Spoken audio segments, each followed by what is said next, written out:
good. We need to work on our intro. We do. Yeah. That's why we have decided we're going to have our guests start 10 minutes later so we can chat, Unload. and then we can properly introduce people, because every episode we don't introduce anyone. No, we just go right in. Yeah.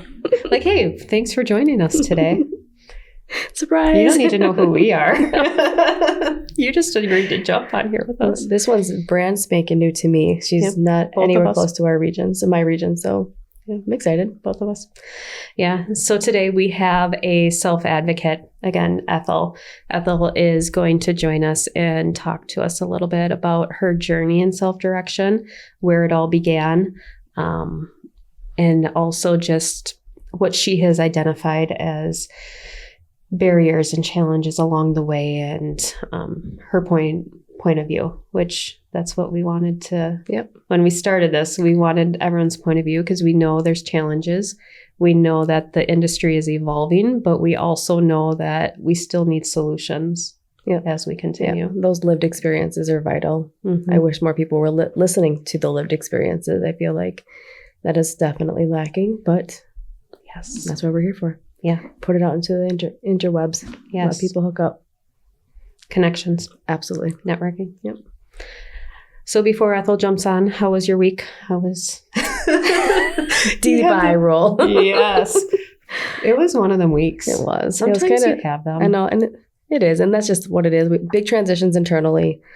Wish it could have gone smoother. We don't plan for what the unplannable. We had someone not show up internal for an internal position, and that just kind of threw a wrench in my plan. It's disheartening. It is. It's unprofessional. Yeah, I took it slightly personal. 100%. I did. I took it slightly personal. I was to the point where I said, good riddance. Yep. I'm sorry. You don't do that to people. That's not how we act as professionals in the industry that we're in. Mm-hmm. It's unfortunate. Yeah. We've talked a lot about like why we recruit for who we recruit for, especially on the support broker side. And, people come in with caregiver mentality, and it never works out. And I think that's something that came to the forefront again this time. It's like, oh, we just weren't quite on the mark on that one. Yeah. And I didn't see it from the start. Mm-hmm. So I feel like I took it personal because I didn't see it coming. Mm-hmm. Yeah, that one was a kind of a shocker to me. Yeah. I think it happens in every industry. Oh, yeah. It never fails. I mean, we're not immune to it, of course. Nope. I think it's disappointing, to say the least, to the fact that you just hold people to higher standards, and you hope that the work that we do, you have the passion to not leave people high and dry. Leave me high and dry. I don't care. Yeah, but our people, leave our members. No, don't do that. Absolutely not. That's not okay. And now we have all these people who have to transition again, and I hate that for them. Yeah, and they have to get to know me, and I have to get to know them in a unfamiliar territory for me. Mm-hmm. So I feel bad for them. And that sucks. I hate transitions for our members. I don't care about them internally. I can pivot. Our team is great at pivoting. Yeah. But when we have people in crisis, whether it be looking for staff or looking for housing, I hate that for them. You too. I do too. So that just kind of set the week on fire a little bit. But we have an amazing team, and we rallied hard, and that's what we do. So I'm really hoping next week is a little bit less chaos, and we can really sink our teeth in to the transition and make it good. It will be. As a company, we just went through a really big transition, probably the biggest transition we've ever had. We've had promotions. We've had, you went over to the housing division and are solely running that division now, which means Emily is up to a regional manager, and Sean is up to a regional manager, and Pam's in her business relations role. It's big. And I think it's such an aggressive change. It wasn't like, oh, you're just going to take over Shawano County, but you're still doing everything you used to do. So this is different. Pam's in a completely different role. I'm in a completely different role. I had to give up a lot of power and control, which is extremely hard for me. And I did really good at first until I noticed that it was hard for the other person involved. And now I have guilt. I don't even know what I'm feeling. It feels like guilt, or I didn't do well enough. Some internal shame, maybe. I'm not really sure what I'm feeling, but it's been a challenge. I can feel that, because my biggest fear was you come in and be like, Cindy, what the hell did you do? Like, what did you give me? Like, what happened? And that's how I feel about turning it over to Emily. I feel like I'm like, sorry. Just sorry. Yeah. Like, I promise I was doing my job. I promise. Yeah. But these are signs that we needed this transition, right? Housing was to the point where I could not oversee it and still be there for everybody. You were overseeing housing and support broker. That region has tripled. It just grew. It didn't even grow. It just blew up. It blew up. So being realistic, like, what are we asking people to do? Oh, I think we have our guest. Very cool. Let's get after it. Hello. Good morning. Good morning. I'm in the waiting room. How are you? You are now live. How are you, Ethel? Live and recording. I am doable this morning. Good. Lovely day. Some blue out, some fluffy, not fluffy, but streamy clouds, sun out. Yes. Perfect temperature. I could live with the whole summer being like it's been the last week or better. I'd like it a little bit warmer personally. A little bit warmer. Yeah. I'd love that. Then go down south. Yeah, this is not Wisconsin. No. I walked out in a long sleeve shirt today. I'm like, I probably didn't need a long sleeve, but the week has been kind of chillier. Yeah, yesterday was 66 inside my house. I'm like, ugh. But by the time we leave today, I'll have to take this off. But you did not turn the heat on, did you? Goodness, no. I have a light hoodie on, and if it gets, I can take it off. That's the great thing I feel about you either put more clothes on or take more clothes off. Mm-hmm. Yeah. Yeah. I'm a summer girl. I love the heat as well. I need my moments. Sometimes I miss the beach. Yes. I mean, since having my mobility become challenged, there's nothing like just sitting on the beach and having the waves crash on you. Oh, goodness. Yeah. And, so I've experienced the Gulf, the Pacific, and the Atlantic. Wow. I wanted to go to the Mediterranean. Well, I did go to Greece, but didn't get in the ocean, didn't get in the sea. What was your favorite? Which one? Or do you have a favorite? As far as the oceans or the Gulf?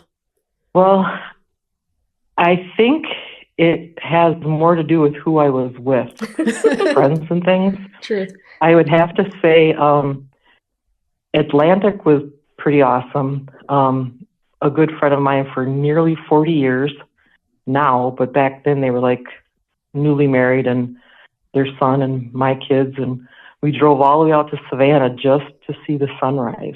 Oh. So then we sat in the surf at sunrise, and it was still hot already morning, like walking through lukewarm water, the air, but it was just one of those so memorable and kind of like bath water waves going on. So that's, again, those challenging things with trying to figure out what your accommodations are because your life has changed. And that's not how that's to go to plans. So you regroup. Yeah, absolutely. Well, thank you so much for joining us today. We kind of connected yesterday. So Jamie, one of our regional managers, we are on this journey about not only spreading awareness about self-direction, but also identifying, barriers and challenges and solutions, what's working, what's not working. So we love to hear anyone, perspective from anyone who lives it every single day, because you're the expert, right? So I'm really excited to. Oh, no. It's the bumper car training and education between several people. So expertise isn't going to happen until maybe 5-10 years down the road, I think. Well, the perspective is needed. Definitely. It's definitely No, I'm needed. not arguing with you. I'm just saying that because, as you know, things change. Yes. Absolutely. And, right. Yes. So I had shared with you yesterday, Cindy, that I look at what I'm living is a forced retirement. And it started out with, yes, I knew I was having pain problems before 2016, and that's a pivotal year, actually.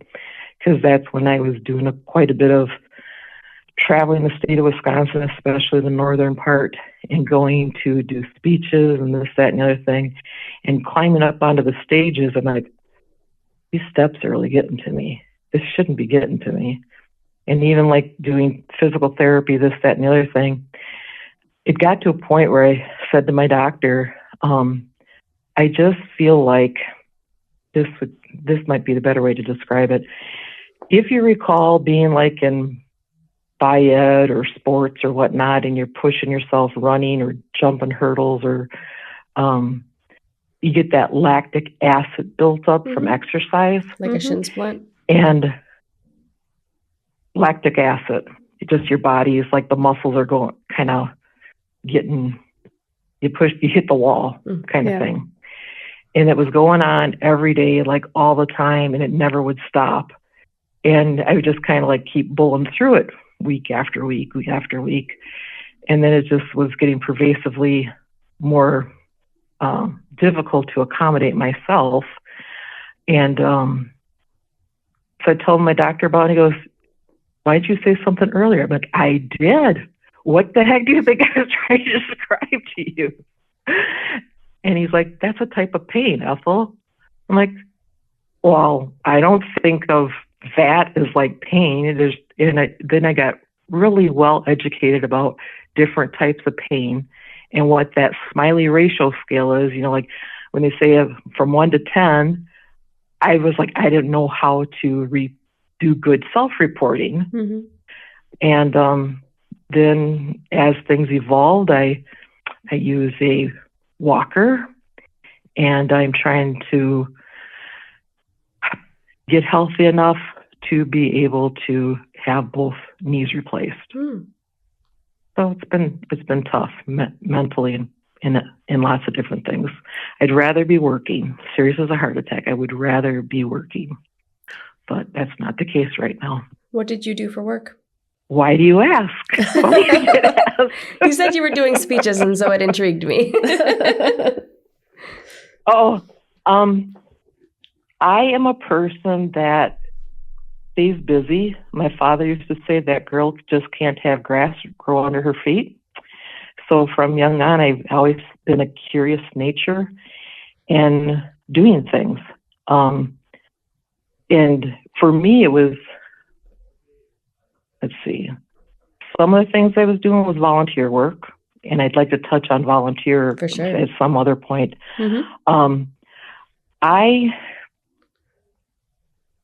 I dropped out of college 3 times before I finally finished with my bachelor's.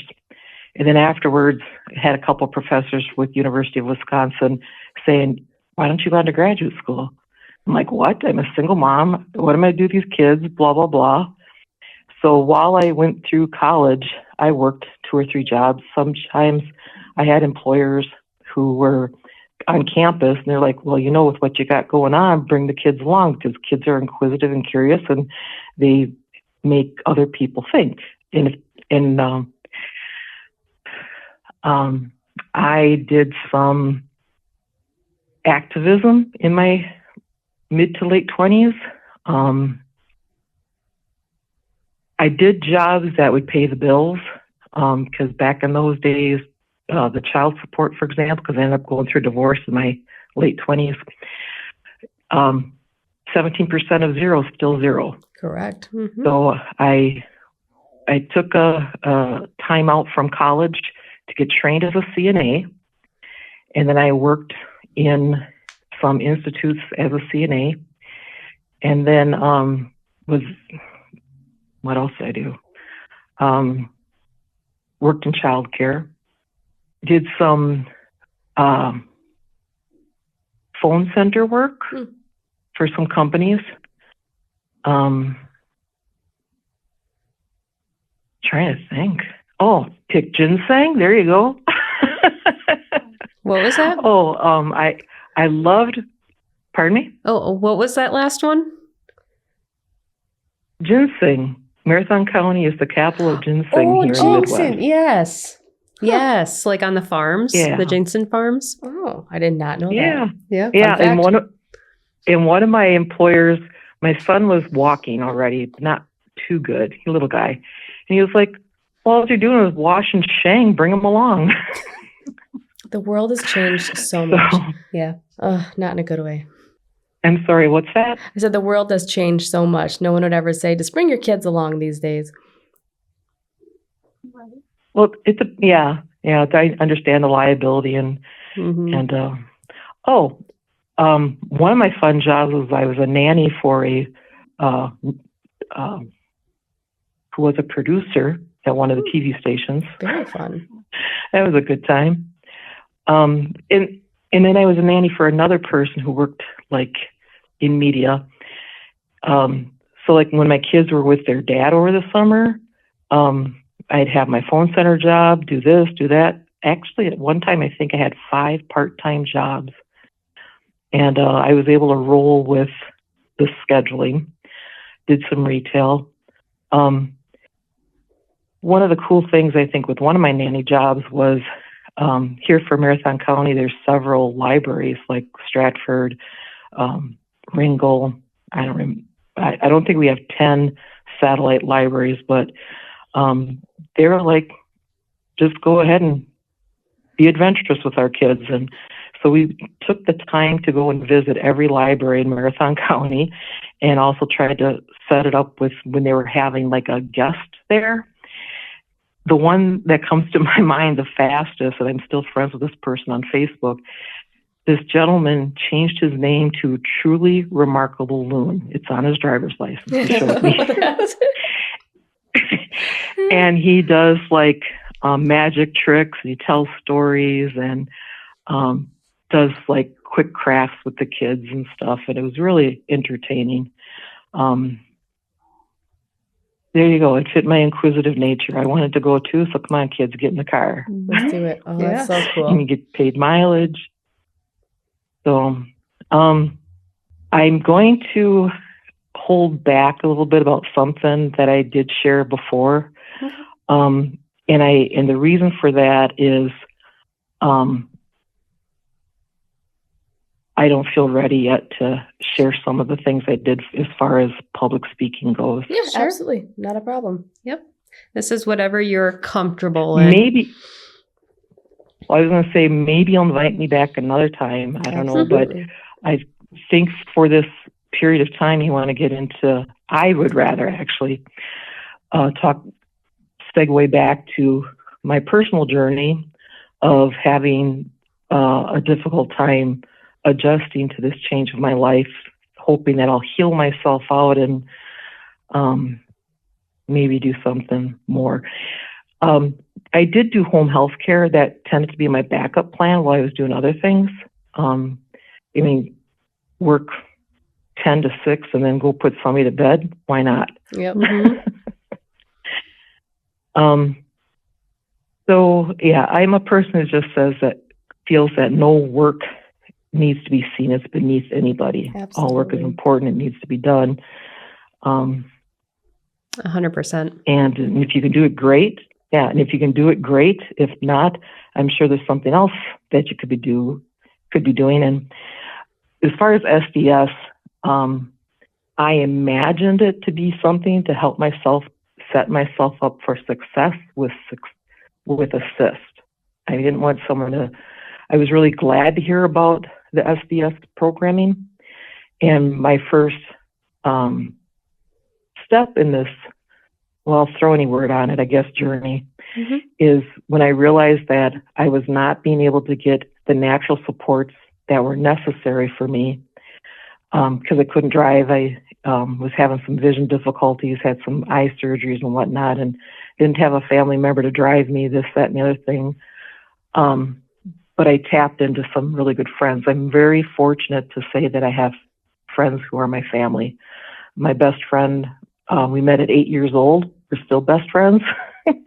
So 50 years of friendship. And when I started this, ADRC told me about the 4 larger, managed care organizations, and there's IRIS, like Inclusa, and the 4th one, Mobile or something. I don't recall off the top of my head.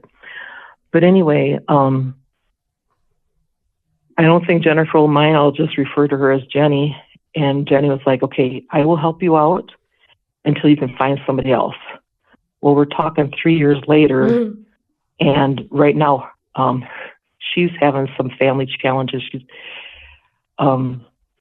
this I don't think is anybody's business, but she gave me a deadline, June 17th of 3 years ago, because she wanted to have her summer to herself, blah, blah, blah. And I'm still struggling with trying to find someone who will be consistent and employed. Yeah. So as an employer, so to speak, that's why I have Kathy with your company, New Horizons. And I like the word broker. I really do, because a broker to me is bridging the gap, pulling things together. I didn't think of it like and that, but yeah. As it was introduced, with this position that she does, when it was introduced to me, the phrase was employment broker, and that is what stuck for me, because that was the need that I had, was to have somebody help me find caregivers, find workers. So once again, I went to talk to ADRC, and they were able to help me with some lists to try to find people. The idea is, to my understanding, that I, as the individual, this is all my work to do. However, right now I don't drive. There's times my vision's pretty bad. And in the beginning, I kept getting, with this process, there's so many steps to it. Like, first you talk to somebody, and then you try to make an appointment. And that appointment might be weeks or months out. And so, like, when I was needing the help with my surgeries for my eyes, it took like 2 years before I actually was able to get help that I wanted, but then that was already done. Oh yeah, long since. And it was my best friend Jennifer who drove me to the hospital up in Rhinelander to have my procedures done, and she stayed with me. Could she really do that? No. She's a full-time worker. Was it?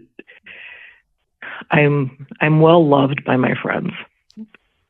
So, I mean, this helping me in this way, and I'm not family to her, for the guidelines or policies of her employer. She took a vacation day to help me.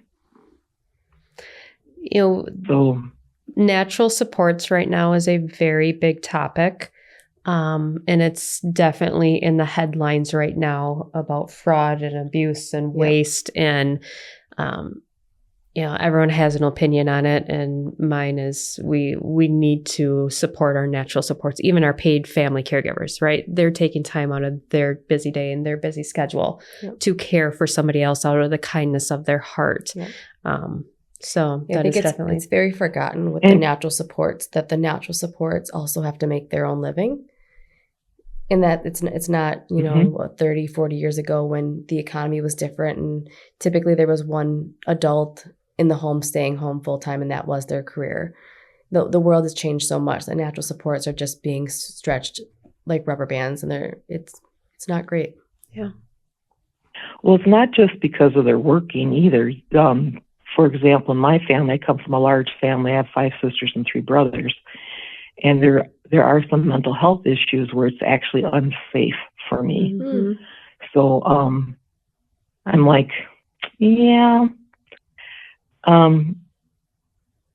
I'm choosing not to live that way, with a lot of verbal abuse, emotional abuse, being at risk for physical abuse if somebody's trying to do power plays and this, that, and the other thing. I want to tell them there's the pattern of brothers and sisters telling the other brothers and sisters what they should do with their life. And it's like, that's not what I need. And there's those assumptions. And something I wanted to share was in the process for this, is like, once you got through the time to wait, then there's more steps, such as you have to go through the functional screening. And the functional screening was just like kind of more of a formality, like, oh yeah, you need help. Yeah, that's why I'm Okay, here, so right? now what kind of help? So what kind of help? Well, let's see.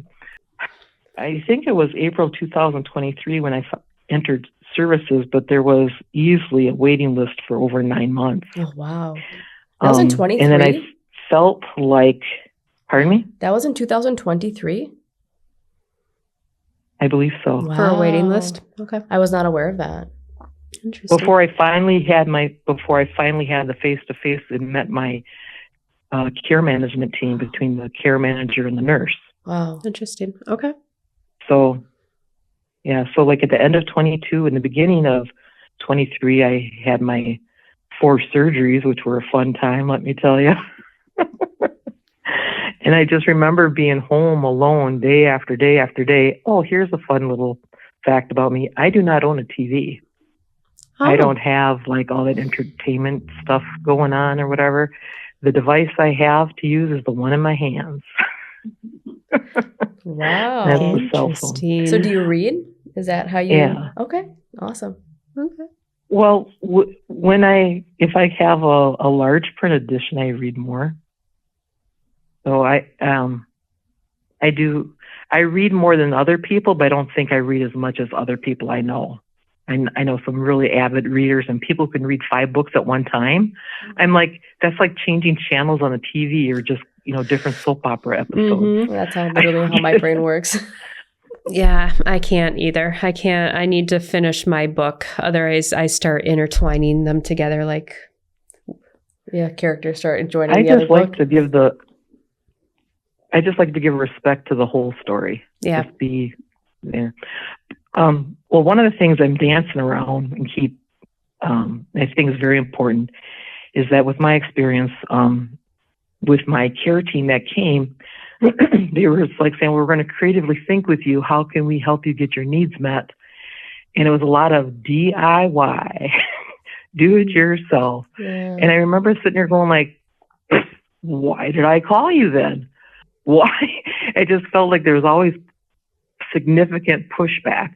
Well, you can go online and make your order from the grocery store, and then you are eligible for so many transportation, whatever, a month. So go with the cab and go pick up your food or have it delivered. It doesn't cost much to deliver. And I said, okay, I need you to remember a conversation we just had maybe 12 minutes ago. And I didn't have this one with either of you yet. Where I happen to live on the west side of Wausau is underneath a tower, okay, a cell tower. Mm-hmm. And it's like the bell seems to go over my neighborhood. So even if I purchased Wi-Fi or something, as my neighbors keep telling me, it doesn't work anyway. You can't get a signal. Oh, yeah. And it becomes very bothersome when you want your employees to be able to call in for specific codes, like for personal care. Oh, yeah. They need to either do the EVV little thing that doesn't seem to work well. I don't have a landline. With a landline, interesting enough, this will be the best analogy to share with this anecdotal story. So, for example, when I would be working, one of those jobs was I worked for a contract for the state of Wisconsin's Department of Corrections. So I would get home like at 2 o'clock in the morning or 3 o'clock in the morning from doing my DOC job. And my son, he would want to borrow my car, and I tell him no. I said, you find a different way, because that's my property. You're not putting gas in it, blah, blah, blah. So some of the ways I'd find out if he was home was he picked up the landline, which I no longer have in my house. So it's kind of similar thing with that is I am sure that through the system that they have here in Wisconsin, if you're using a landline, well, then you really are by the person you're supposed to be taking care of. Yeah, correct. See what I'm saying? Yeah, that's why they have Makes the telephony option. Makes sense. Yep. Yeah. Yeah, but I suppose if you So don't, I'm if you're like- not able to capture a cell or like I a really- signal, you can't do the EVV on the app because it's not going to register. It's not even going to probably ping to her house.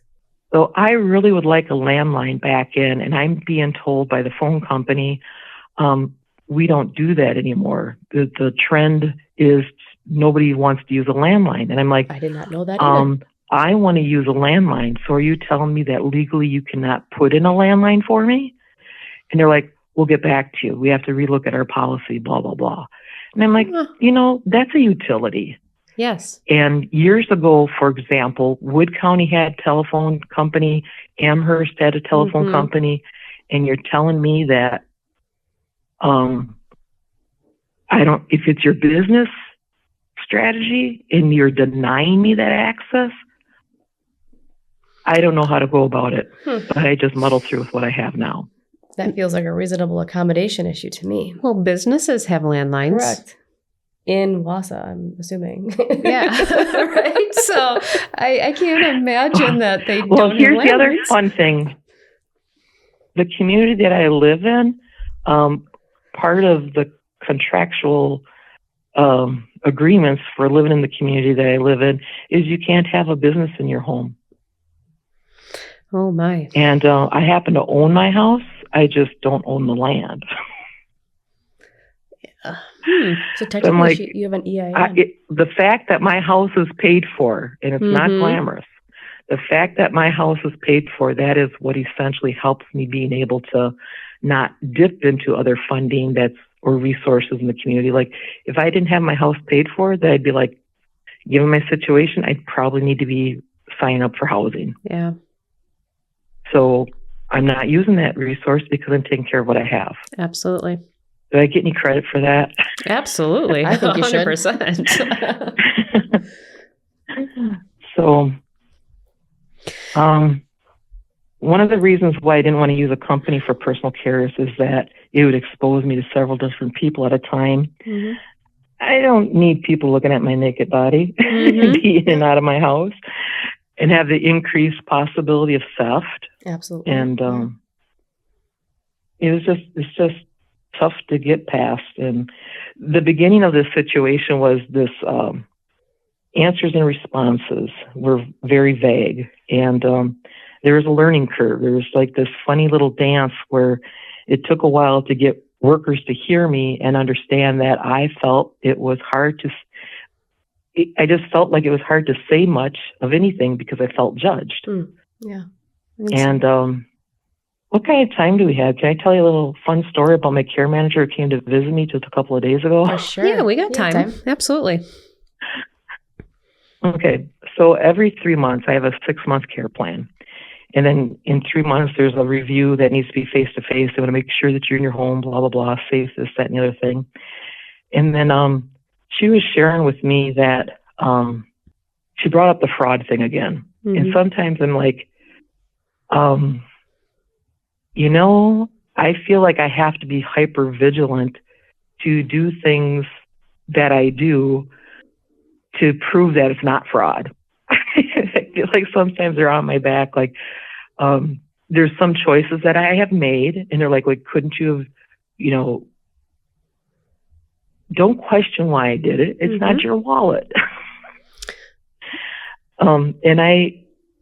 Anyway, she was telling me that, and I'm not going to say the name of the company because I did tell her that I would neither affirm nor deny, no free advertising for the company.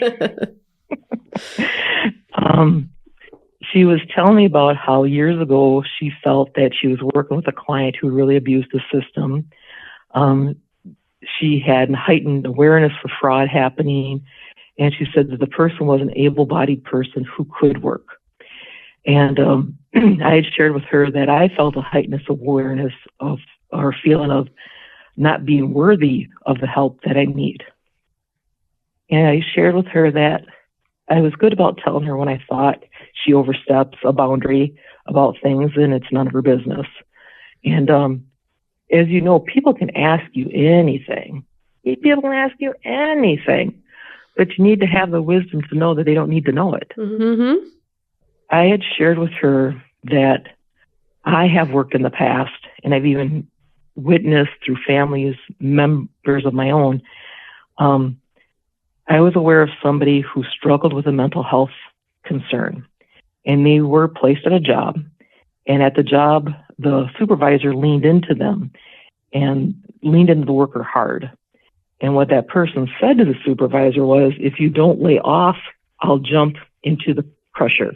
This person happened to be working for a recycling place, which I think feel like, well, that's a good enough job for that person. They're low income, they're this, they're that, And yeah, the person could physically do the work. Yes, the person did enjoy the work. But then when you're working with someone who's not understanding or being able to read the room and catch the cues, which is a lot of work, well, guess we're going to shut that off. The person said that was placed at the place they were working, they referred to it as their dream job. They loved to putter. They like to tell the difference between metals and just the containerizing, putting aluminum there, iron there, sheet metal, whatever. They liked that monotonous job. It felt fulfilling for them, and they had purpose. They felt purposeful. However, with the pressure and the mental pressure where this person lacked better coping skills, he did not use good judgment or sense. The gravity of the situation for liability and safety reasons, among other concerns, led that person with the invisible illness. They could not continue to work there. So when I think about that, I'm like, can you imagine if that person did not verbalize how he felt and simply jumped into the metal crusher? And the safety guard just jumped the safety guard and killed themselves in that moment. And then the possible workplace trauma could have quite the ripple effect.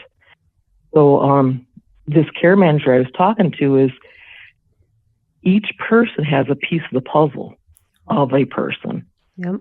And you may not know, but at the same time, it's maybe not your business. Yes. But what is your business to do your part that is essential to help and assist that person?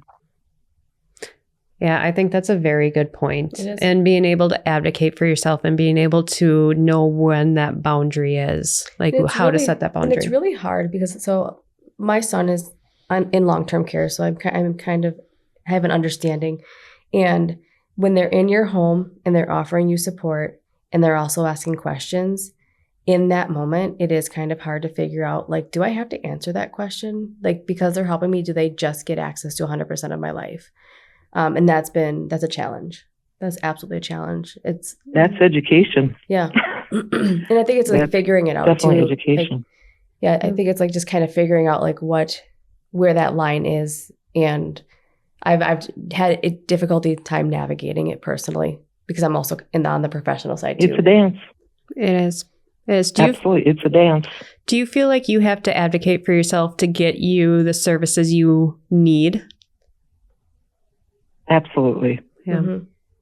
I feel like justifying why you need the help feels like an interrogation. When I feel like it's a lot of times, it's pretty obvious why the help is needed. Yeah. Like, for example, last summer, broke my ribs. I'm really that intelligent. But then my doctor's like, you can break your ribs just from sneezing. And I'm like, okay, so I need someone to really help me with some personal cares because I can't reach. And then to have somebody that you're working with who doesn't know simply clean to dirty principles. Yeah. Mm-hmm. And even when I say, just because for my comfort, I want you to use one wash rag for the front and the other wash rag for the back. Mm-hmm. And the person argues with me and does what they want. Ugh. And then later on, like, something doesn't feel right. And here I am laying on the bed trying to re-wash myself because clean to dirty principles were not adhered to. Mm-hmm. Yep. And I have broken ribs. Yeah. Yay me. We get that feedback a lot from our members when they hire someone and then there's like an immediate, like, well, I'm just going to do it this way. I'm going to show up for these hours so you can shower at this time or you can get up at that time or you can go to bed at this time. It's feedback that we get quite often. Yeah, there's a lot of education that needs to happen. I have felt that different people that I have employed, it's okay for me to train them. I'm completely okay with training them. However, if you come to the job interview and you explain to me that you know all these things, but then when you can't do it in action and I maybe it's just a review. Okay, I'll do the review. I need the help. Don't give me attitude on top of it. Yes. Can you be grateful? There was someone who came, I ended up in the hospital 2 autumns ago. And I was highly advised to go into rehab. I'm like, no, I'm going home. I'm like, the hospital is not very good care. No. Mm-mm. Here's my example. I told them that I did not want to have fall restrictions. Mm-hmm. And in the night while I was sleeping, the guardrails got put up anyway. Things got blocked to the bathroom. And can you imagine what it's like to know that you can make it to the bathroom if you just had the assistance you needed? And I turn the call light on. Somebody comes in. I'll be right back. 20 minutes later, turn the call light on again. I was so ticked off that nobody was coming to help me that I crawled over the rail myself on the bed. And then I found myself like, my mobility's bad. My walker's way the hell on the other side of the room. So I'm like, that's from considered a restraint. Reaching furniture to furniture, grab the door, the frame, whatever. And I got myself to the bathroom. And then they were like, oh, we would have cleaned you up. I'm like, seriously? Tomorrow, what about maybe? My dignity here? Right. I'm capable. I'm able. Where the hell were you? Yes. Yes. That would infuriate me. That would be frustrating. And yes, like you mentioned, that's a restraint. That's a restraint. Just because you label it as a fall risk, that's a restraint. Still a restraint. My goodness. That is horrible. Yep. That's actually something. And why could what I wanted be respected and honored? Mm-hmm, exactly. I did not want the rails up. I wanted my walker to be available. Mm-hmm. I mean, I felt I was so dismissed, and I was pissed. Valid. I was pissed. Valid. Absolutely. That is like a trend that I'm seeing is when people who have additional needs are inpatient, that they're required to have someone stay with them to essentially be their CNA. It's really baffling to me. I've had a couple members recently hospitalized. I'm like, wait, you had to staff that? Like, it's really strange to me. It's weird. Imagine the size of your head and then project that circle onto your stomach. That's the fun bruise I got out of it. Oh. It's a pretty big bruise and some other bruises. But that's what you get for, what is it? You had it coming. You couldn't do it my way. You had to do it your way, so you had it coming. Oh, good. I want to go back to something we were Yes. talking about natural support. Being a farm kid, it was just one of those, from the time you're walking, you're participating in your family and your family's growth and business and blah, blah, blah. So apparently the family thought I was a kid who could be wasted. So at 14 years old, we had a family member who was in their mid-90s, and they just needed somebody to be there so that they could come out of the hospital or this, that, and the other thing. And Aunt Emma, she was awesome, my mother's aunt. And so I'm 14 years old. I'm cleaning, feeding, making the bed, doing all those, this is what you do. This is what life is. These are the structures of your routine. And I'm doing this for her. And she would talk to me and tell me these great stories about history and whatnot. So I've been paying into the system since I was 14 years old. And the thing about natural supports, as you were saying before, years ago, you may have had a stay-at-home person, typically the mom or wife or whatnot. Our economy has made it in such a way that we cannot have that privilege and luxury to be families. Nope. Absolutely. No, and then people who can have that, or they have the resources or money to be able to have these things, they're like, what's your problem? well, you're privileged and I'm not. That's Mhm. the problem. That's And, exactly what it is. Mhm. It's exactly what it is. Yep. We talk a lot about, and we rant a lot about the economy has changed, right? People need to work. People still need care. And SDS, the Right. backbone is paid supports. Yeah. The paid caregivers, whether it be your caregiver, a parent, whoever, you still need to work. Yeah. When this with the shift of, well, why do you need to be paid to take care of your loved one? Because I still need to pay my mortgage and my Well, car payment and my cell phone bill. yeah. Like Yeah. that is just the unfortunate Yeah. nature of the economy that we live in. So no, it's not fraud or an abuse of systems. It's a literal, if I'm going to invest my time, I have to be Mhm. paid because mortgages don't pay themselves. Rent doesn't pay itself. You know, kids don't raise themselves. Kids Exactly. are bloody expensive. Exactly. Well, what's the difference if My you? my sister, our mother is in her 90s, and my sister lives at the farm with her mom. Mom can still get around a little bit with the walker to transfer herself, this, that, and the other thing. Otherwise, she's in the wheelchair. And this intensive care that my younger sister has been given my mom has been going on for more than a decade. Wow. And my sister happens to be a nurse, so she's trying to work full time as a nurse and then take care of our mom.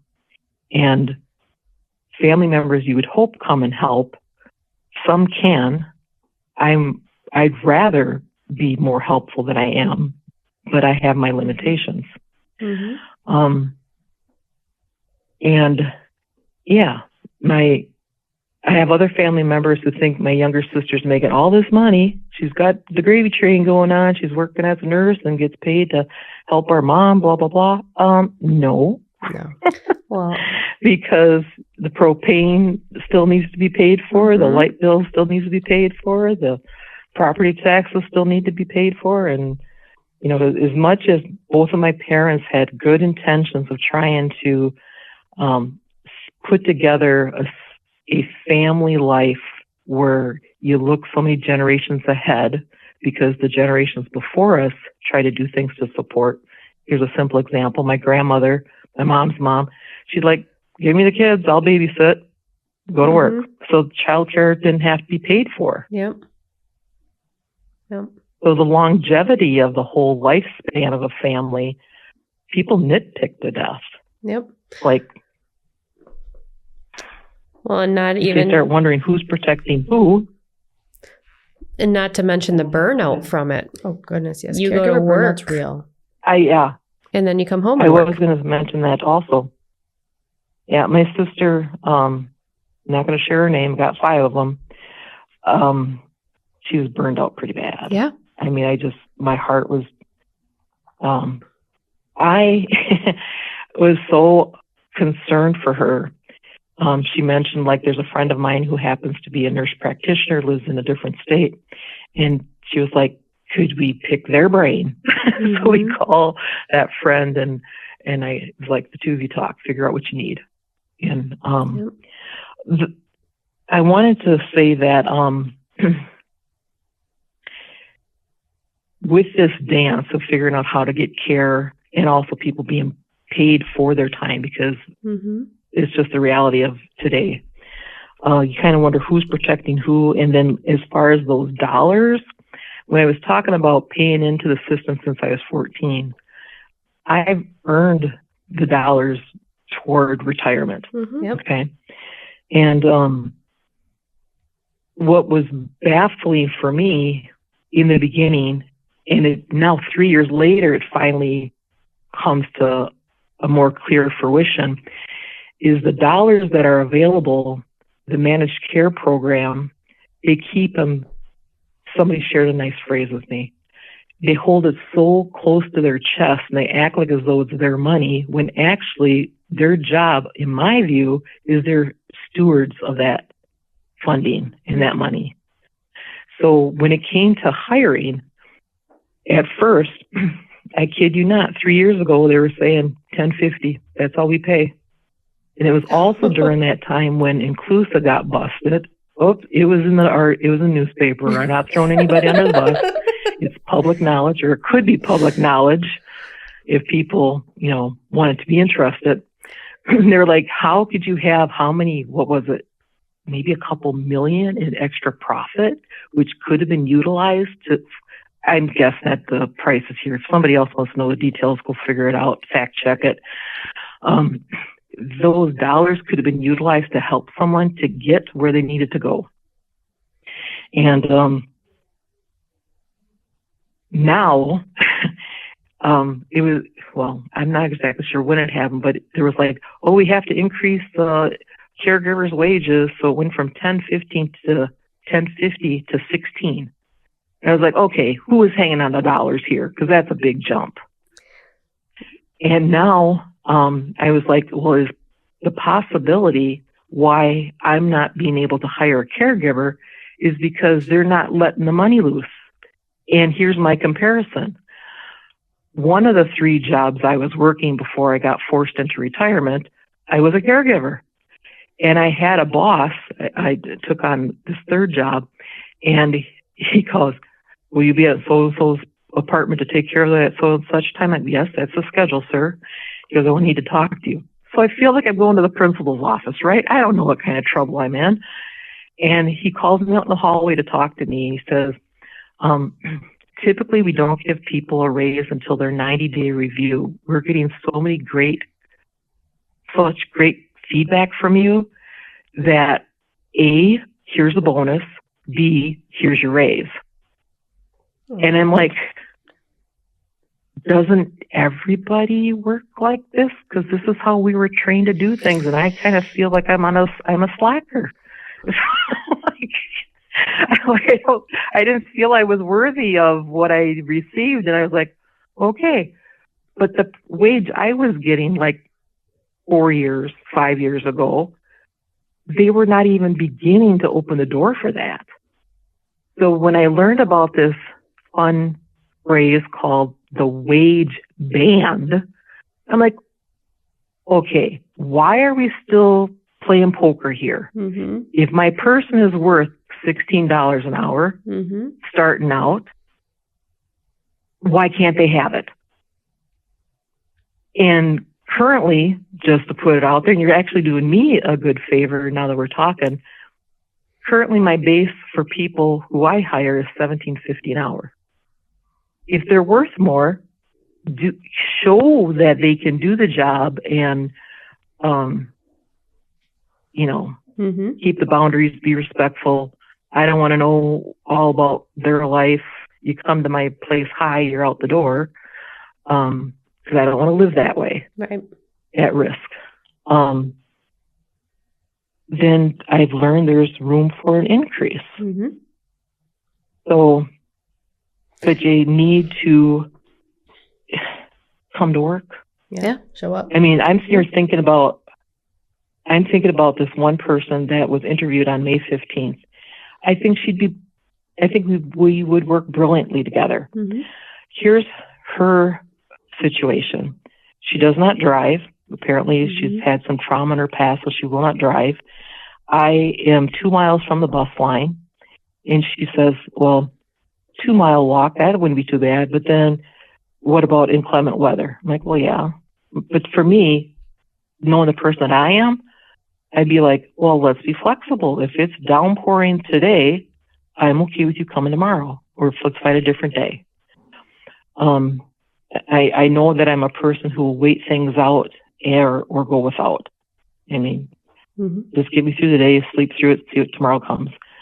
So I was like, based on what little information I know, based from observation and evidence that's been presented to me, knowing where she lives, which she told me the community, I have an idea of what that income status is. Mm-hmm.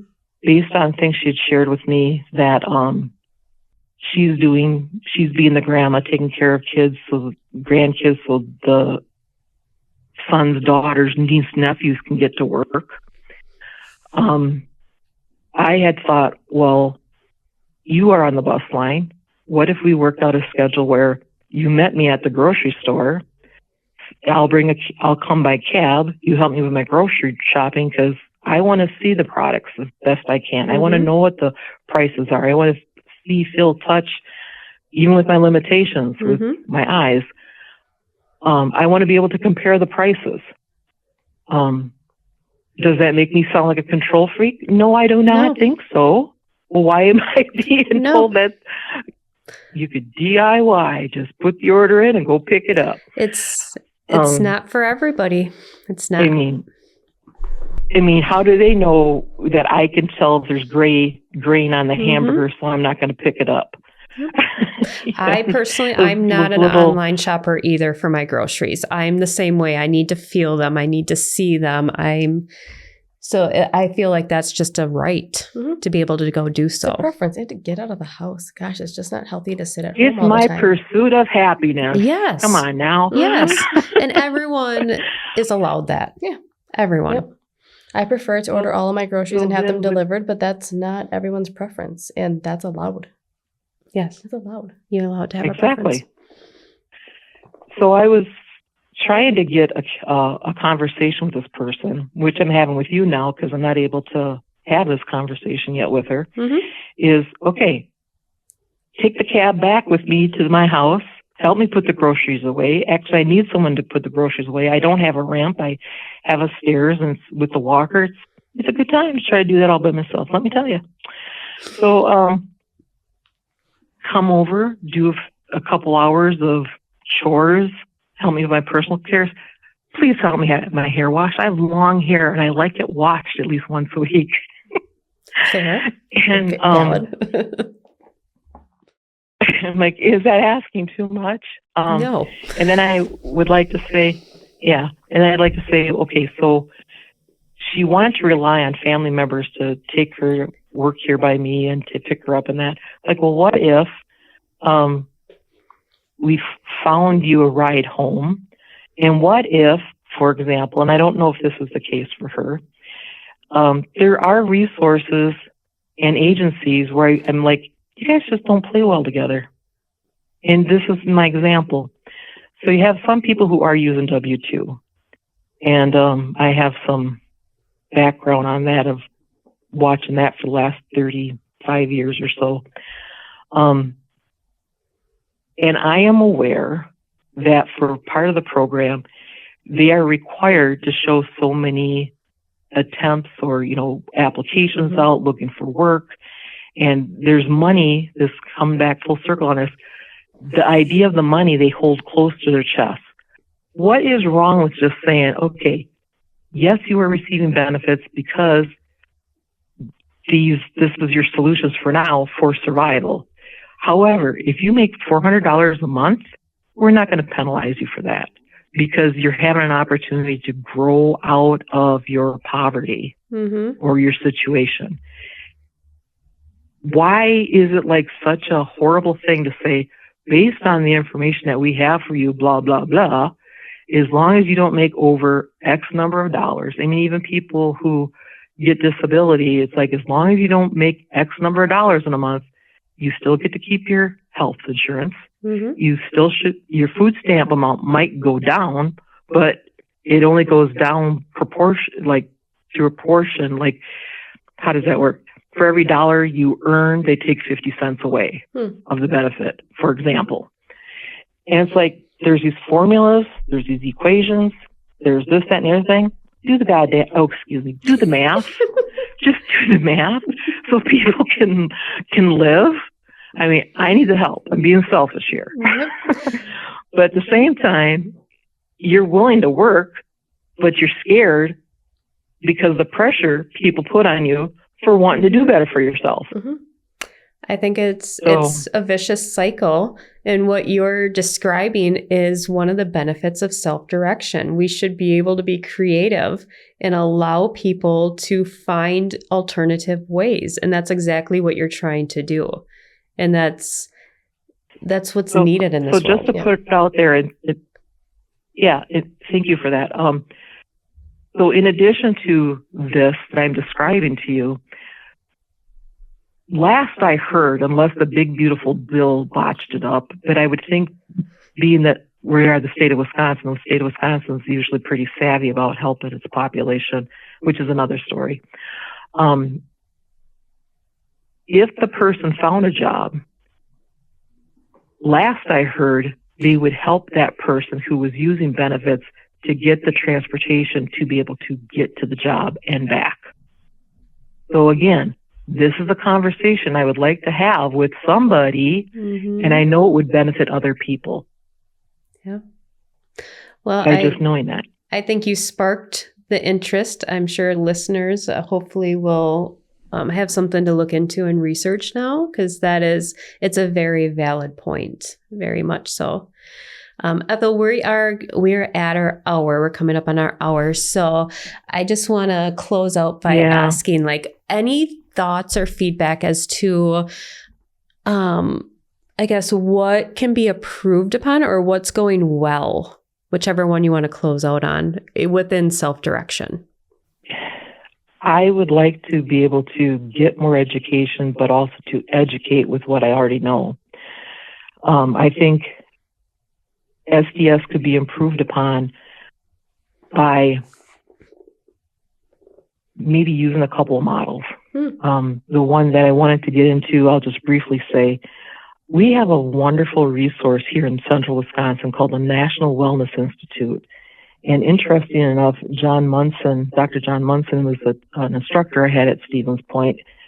He was helpful, but not he was very much an advocate involved with the development of National Wellness Institute. But the original founders were Dr. Bill Hetler, Dr. Dennis Elsenrath, and Fred Lieskren.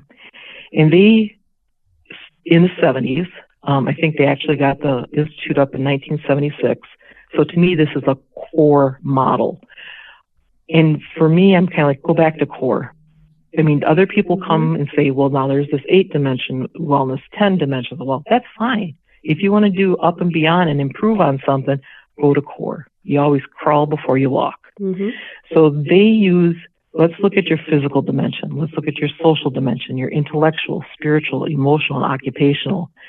And for myself, I'm like, for me, with my intellectual part, I wanted to go vote. And I was told that my travel that I wanted was outside the scope of being able to get a cab and go vote. Oh, wow. And I said, and how do you come to that conclusion? I said, well, it's our policy. And that's when I said, is your policy legal? So I did get a ride. They had to go put it through the decision matrix, the decision tree. You know, how is this going to affect a person? Oh, dear. With SDS, I think there's a more of what's your physical, and that's it. Because I would like to go to church. I don't drive. I'm not on the bus line. I can't even go to like 6:00 mass on Saturday. So that's not important. There's 6 dimensions to me with this model, and every one of them is important. And okay, where are my natural supports? That's why I asked you for help. Yep. Yeah, I started there. We feel that. We've already graduated natural supports. I need help now. Yep. Yeah. I've already exhausted all my resources. That's why I'm here. I think that's a very common, we get that feedback a lot of, I need help and that's why I'm here. And the help that I'm asking for is not outside the scope. Yep. It's self-direction. Yep. And then, like I said earlier, it's legitimate.